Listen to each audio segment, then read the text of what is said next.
Alec, welcome Yes. to another Shrek movie. Oh my A gosh. year ago, we finished our whole Shrek series. In case you're new to the channel, we went through every Shrek movie. Shrek, Shrek 2, Shrek the Third, Shrek Forever After, Puss in Boots, Shrek the Musical, all the Shrek shorts. We did it all. We did all. We consumed as much Shrek as possible. And then we said, one day we'll be back, when Shrek 5 Yeah. happens, Puss in Boots happens, whatever, Yeah. you know. And here we are. Hey, magic does happen for sure. And can I be so bold to say this movie was fantastic, and it took me by surprise. That's where I'm at. I say that with a Can I be confidence. so bold? Can I be so bold to say Yeah. I think this rivals Shrek Forever After as in my opinion the best Shrek content. Can I be bolder to say it is the best? It's the best Shrek movie. It's It's one of the best movies I've seen in a long time. It's amazing. This movie was This is legitimately delightful. a delight Like, from I beginning to loved it. end. Yeah, it was. It was amazing. This is. I honestly, I was so excited. Here, so I was thrilled after watching it. full, I'm like, full disclosure, I sat in a theater that was almost empty. I wish it was empty because there were three middle schoolers that were in front of me that were before the movie were making a lot of noise, and I was not very confident that they would shut up for the movie. Thankfully, they were the respectful ones. It was the couple that was on a date. I don't know how old they were. I don't know if they'd been drinking. I don't know if if they were on drugs oh god. because of the way that the reason I say that is because the way the woman was talking. She was very slurring her speech a lot. Uh-huh. Maybe she just talks that way. I don't know. I can't pretend to know. But they were talking throughout the whole movie. I'm not kidding you. They were talking throughout the whole movie, and it was a scene probably about 2/3 of the way in, and I leaned back to them and I was like, I said it in this way, for the love of God, please stop talking. You've talked through the whole Oh movie. god. Yeah. They both stopped and they stared at me, and I was like, thank you. And then I just turned back and just kept watching the movie, and they shut up for the rest of the movie. And I was like, thank God they didn't take it any further than that. Because I was like, I have to do this in like the most polite but also like exasperated and angry way I can, like combining all those emotions. Because I was so into this movie, and just hearing them chatter right behind, like not that far behind me, was so. I hated it. I was like, I just want to enjoy this movie. This movie's really good. Yeah, wow. Well, I'm sorry you had Um, an unpleasant experience for much of it, but it's fine because that's gonna be just an additional little memory because that's a footnote in the annals of how much I enjoyed this this movie. So this is it came as such a surprise to me. Like yeah. when we always talked about, we knew this movie was coming for a while. Puss in Boots: The Last Wish is just kind of like, Hmm. okay, well, I wasn't particularly excited to watch it, even though we enjoyed the first Puss in Boots relatively, but I wasn't like, I can't wait to see this. It's just kind of like, well, it's the next Shrek thing. We kind of obligated to watch it, Yeah. but I'm like, wow, what a treat! Yeah. And it was It actually, it was was. like genuinely funny, not like, okay, it's funny for like a kids movie kind of funny, but it was like genuinely funny and like some clever writing at times. I'm like, okay, well, they Yeah. actually killed that. I would say the only moments of like funny, like it felt like maybe it's just funny for the kids, was most of the little Chihuahua uh, Oh god, character. Even though I I actually like, really liked I him, like. I liked him a lot. I was like, when it was happening, I was like, I saw what they're doing. I was like, I see what you're doing. You're doing a Shrek and Donkey thing right here. Is what Hmm. you're doing. Except he's like he's a lot more like wholesome. He's less like in your face annoying because he's just like a wholesome character. Even Mhm. though he's got a really horribly one of the darkest things that's ever happened in Shrek has happened to him. Yeah. But I was gonna say my least favorite part of the movie was the Goldilocks stuff. The fact that they loved using that joke, the too hot, too cold, just right, just right. too Yeah. soft, too hard, just It right, was just right.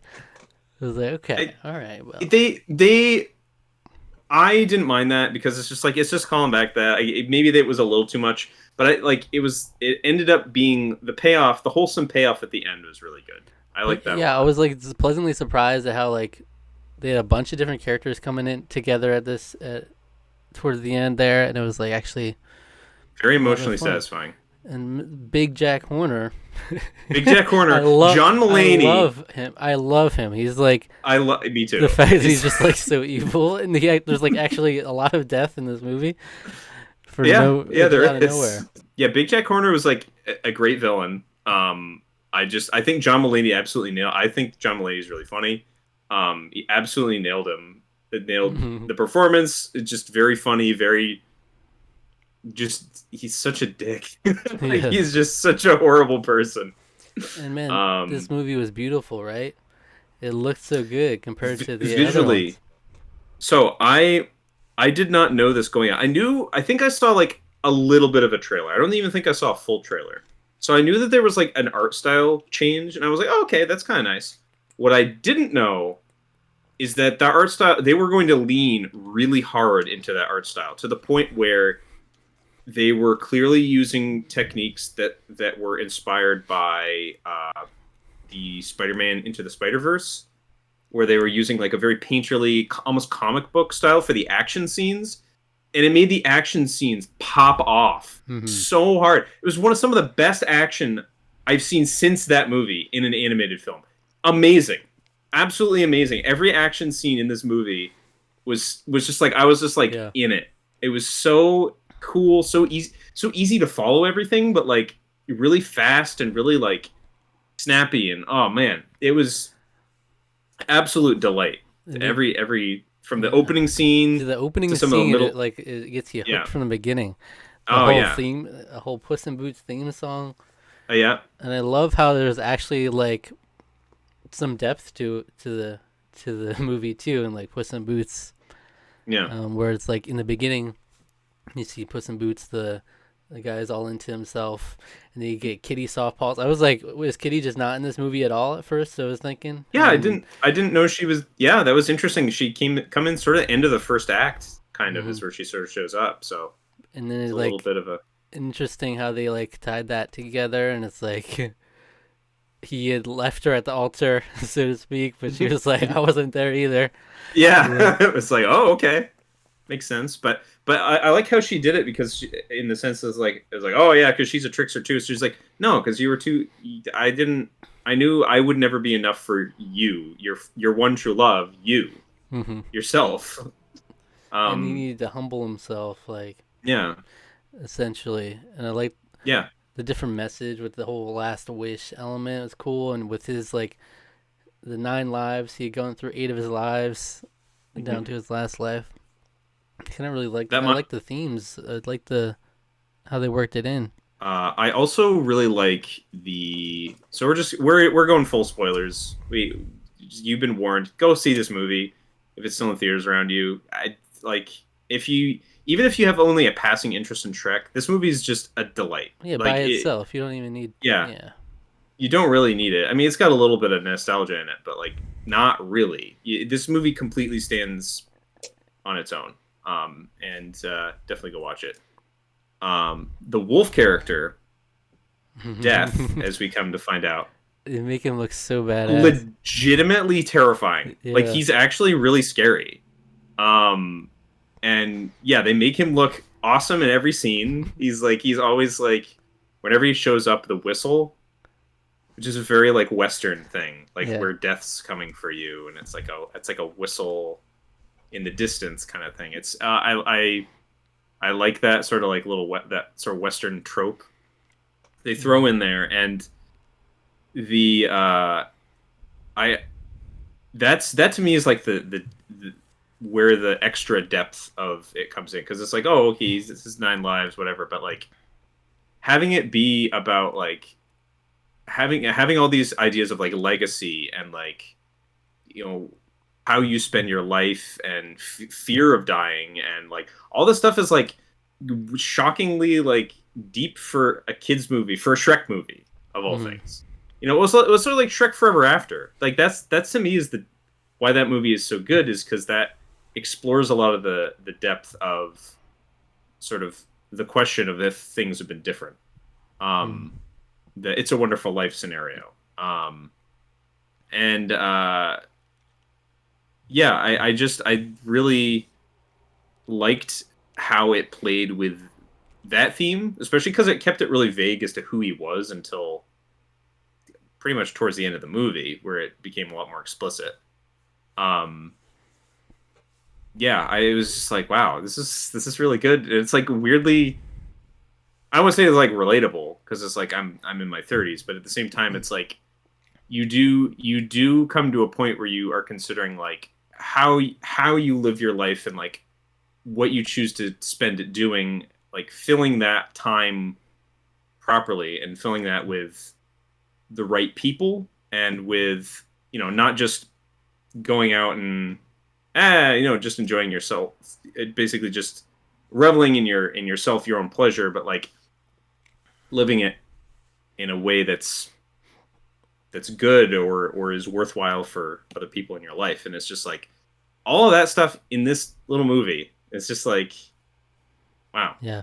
it's something pretty special. I will say that even the tease at the end I thought was really well done, and I did not see it coming. I'm like, we're like, I'm gonna go see some old friends and just far, far away. Da da da. Ba-da-da. They had Yeah. that little theme in the soundtrack. I was like, all right, Yeah. yay! Confirming Shrek 5, basically. So, And I'm kind of excited for where we're going with that now. Like, will yeah. this art style be exclusive to this movie, or will it carry over? I don't know.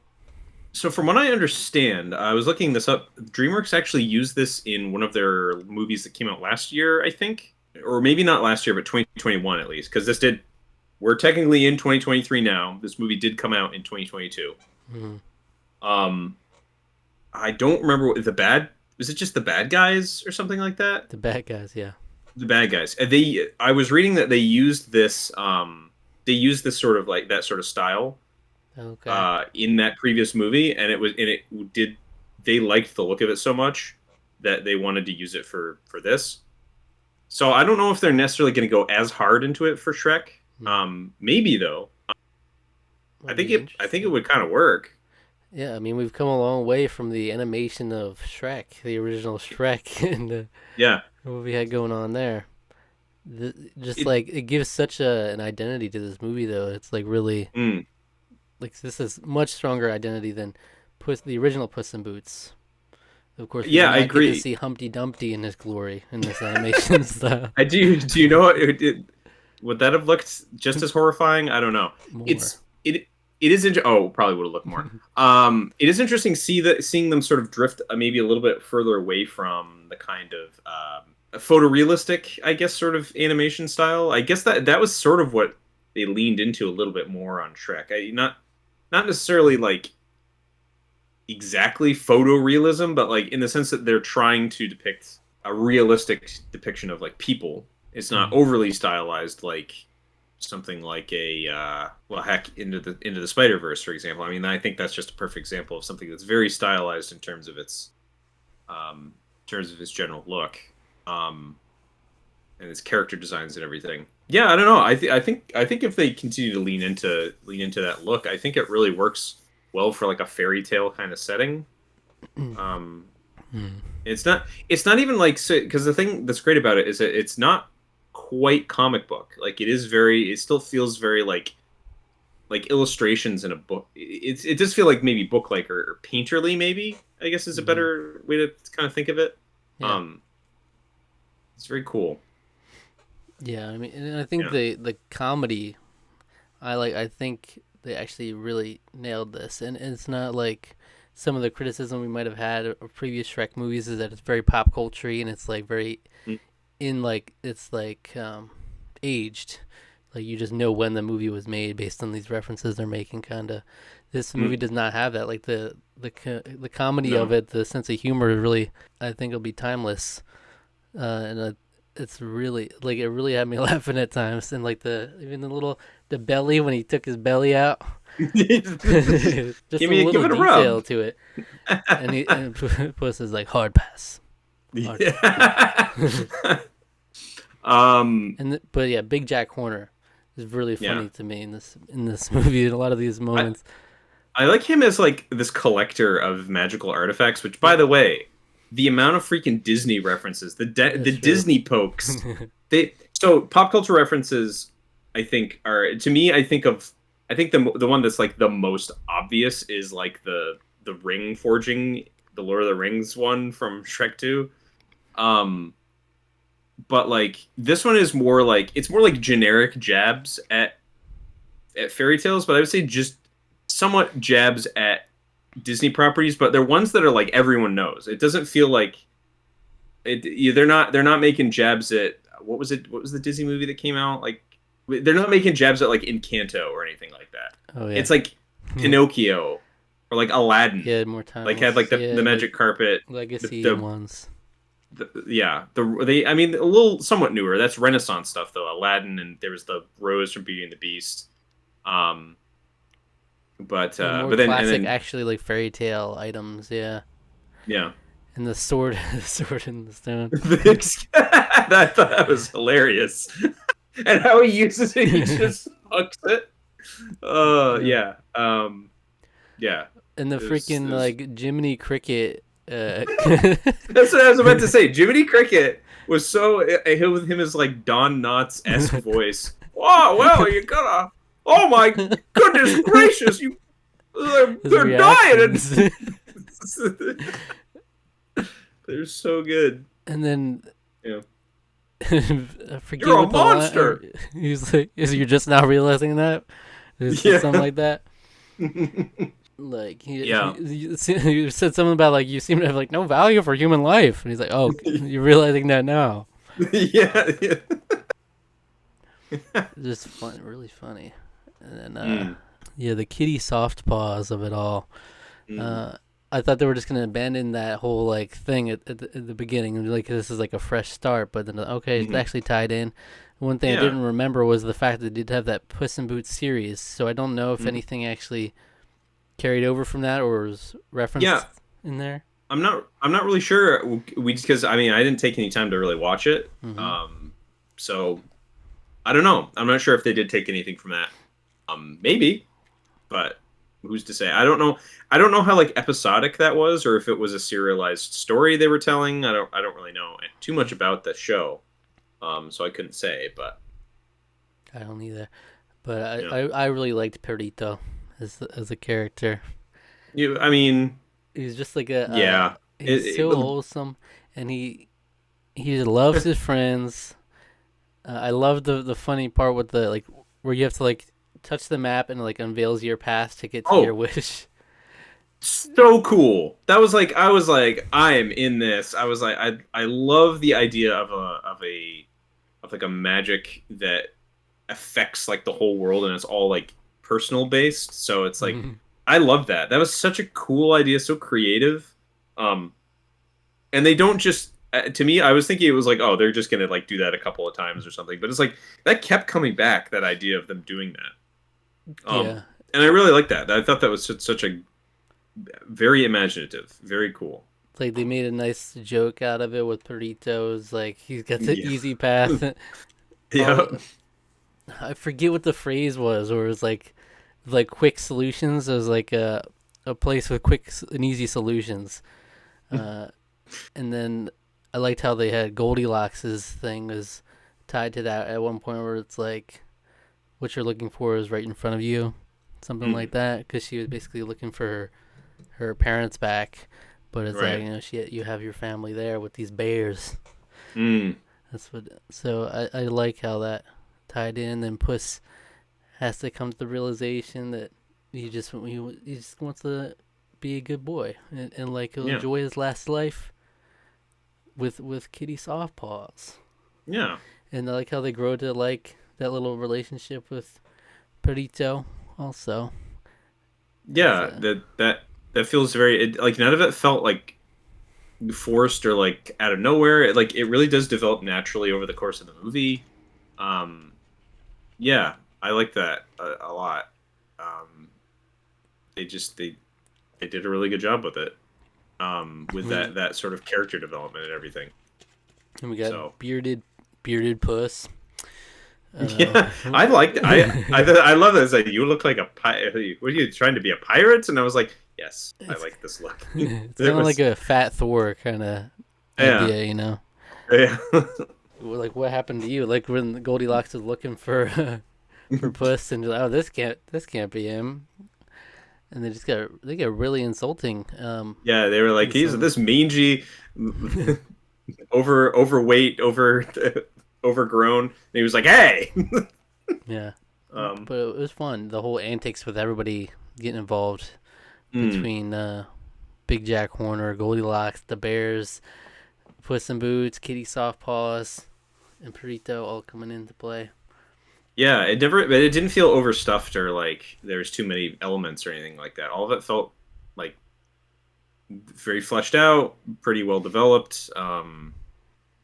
It's just Y- I feel like there's yeah, something special here. I rarely come out of a movie and just like genuinely just like loved the whole experience from beginning to end. There was never like any dull moments like where I'm just like yada yada this part.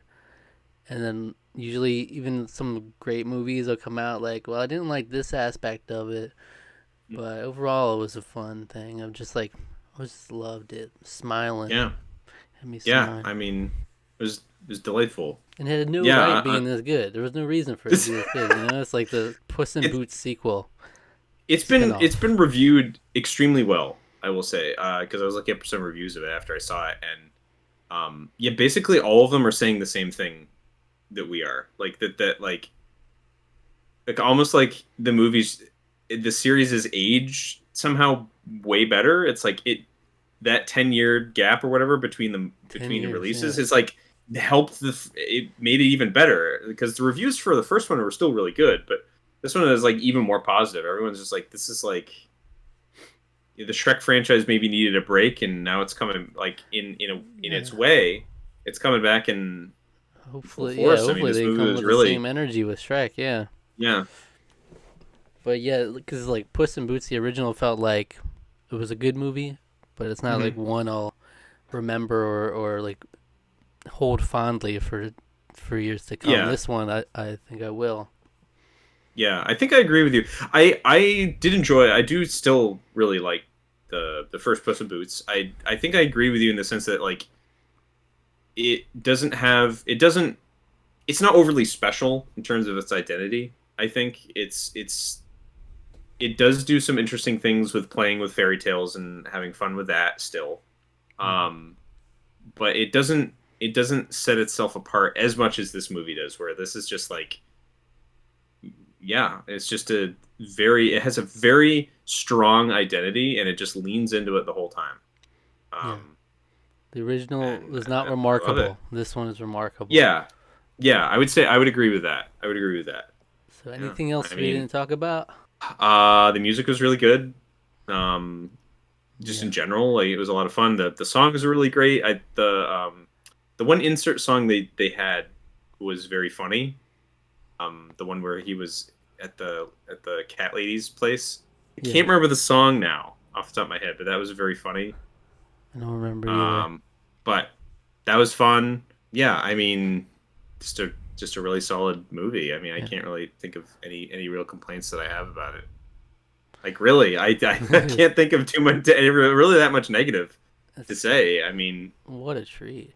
And it yeah, just missed like we're about to record our top 10 of the year. yeah.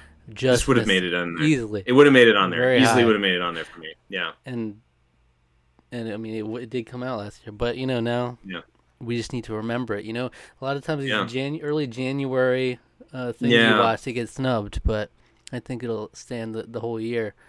For Still be up sure, there for me. definitely. Uh, what score do you give Puss in Boots: The Last Wish? I mean, this is at least a 9. Honestly, this is like a 9 for me, man. Yeah. This movie was a delight. It was a treat. Um, Is it a yeah. 9.5er? I mean, it could be. I think if I think about it, maybe a little longer. I'm at a 9 right now. I might do We're 9.5er. you're at 9.5. I mean, Look, honestly, there's so It's hard to fault it for any. Like yeah.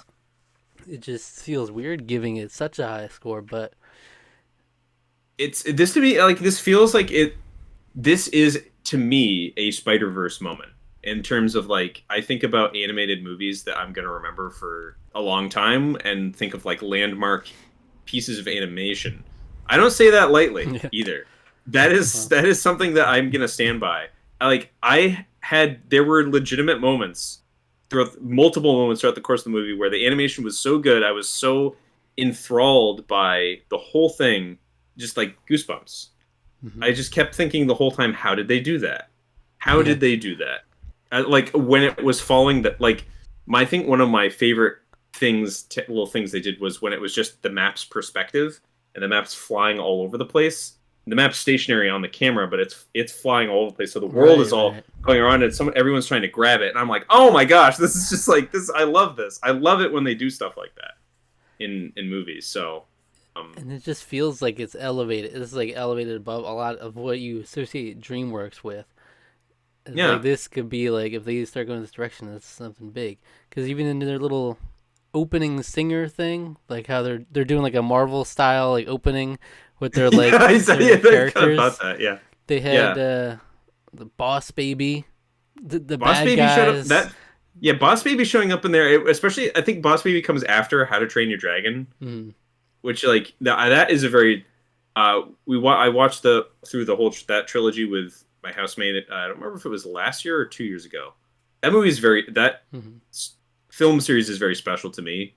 Having now seen all three of them, I'd only ever seen the first one until last year or 2 years ago. And then there's Kung Fu Panda, which is another great one. Yeah, Kung Fu Panda is really good. I've only seen like the first one of that too. I think I've seen the second one, but I've not seen the third one. That might be something. I've seen them all. That would be a lot of fun. Yeah, that's one of my favorite movies, Kung Fu Panda.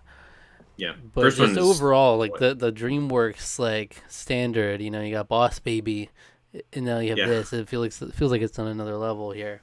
It does, for sure. 9.5 for me. You know what? I'm gonna join you there. This is.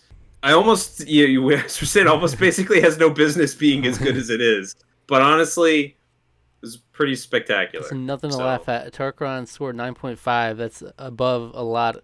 A lot of our stuff. This is like what top 5 thing we reviewed ever. Yeah. That's how much what a great start. January is such a depressing month. What a wonderful thing to have in January. Mm-hmm. Even if my theater experience was not great. Right. But it was always hyped like this is coming out on Christmas. So I kind of missed it a little bit. Missed a little bit on that, but glad to start the year off right. I mean, for sure. It's like now will everything be downhill from here though? Nothing will. I mean, I can't imagine that when I go see Avatar 2 that I'm going to enjoy it as much as this. I'll tell you that right now. I can't imagine I'll go see Avatar 2. I mean, that's fair. Yeah. I promised a friend that I'd go see it with him. So the way of the water. The way of the water. I despite the fact that I think James Cameron is really annoying and kind of a blowhard, I do have a lot of respect for him as a creative. So can we review Titanic this year? Maybe we should do that. I love that movie. I don't. And but I do respect Celine Dion got snubbed on Rolling Stone's top 200 greatest singers of all time list. Wait, they didn't have her on there? She's not on the top 200 greatest singers. Oh, come on. Even if you don't like that song, it's Celine Dion. It's Celine. I know. She's in the Holy Trinity, and they didn't put her in there. She's in the Holy Trinity. Who else is there? Whitney Houston? And Mariah Carey, yeah. Oh, yeah. Okay. That's a good... I mean, Whitney Houston got number 2. Mariah Carey got number 5 or something. So, I mean, they just hated on Celine Dion. For absolutely snubbed. Wow. Brutal. Okay, I mean, I want to actually make a video on my own channel at some point, even though it's been over a year since I've done a video on that. But I just have a lot of things to say. They put Taylor Swift on that list, and no Celine Dion, no Bruno Mars. I mean, like, they're missing some big ones here. Who's number 1? Freddie Mercury? Aretha Franklin. Okay. Is Freddie Mercury in the top 10 at least? I think he's up there. I think it's pretty high. I know Frank Sinatra's up there. Sinatra should be on there. Yeah. Elvis is up there. A little too high for my liking, but he's pretty high. Anyway, that's off topic. That's Puss. What a delightful movie. Go see it if it's still in theaters around you. Okay. Go see it in theaters if it's still with you. Take the whole family. Kids will love it. Oh, everybody should see Puss. Yeah. Okay. Thanks for watching. What video would you recommend our viewers watch after this? go watch our box art battles with Rusty, where we do it on all Shrek games. All Shrek games, Shrek box game. art So battles. box art battles is where we pit video game box arts against each other, and we Yeah, debate. It's tournament style. They go head to head. We debate what the best video game box art is for that episode. We did all Shrek games. Yeah, that's it was lovely. great, great fun. All right, subscribe to the channel, like the video, leave a comment, hit the notification bell, and click the links in the description for our social media. All right. All right. Yeah.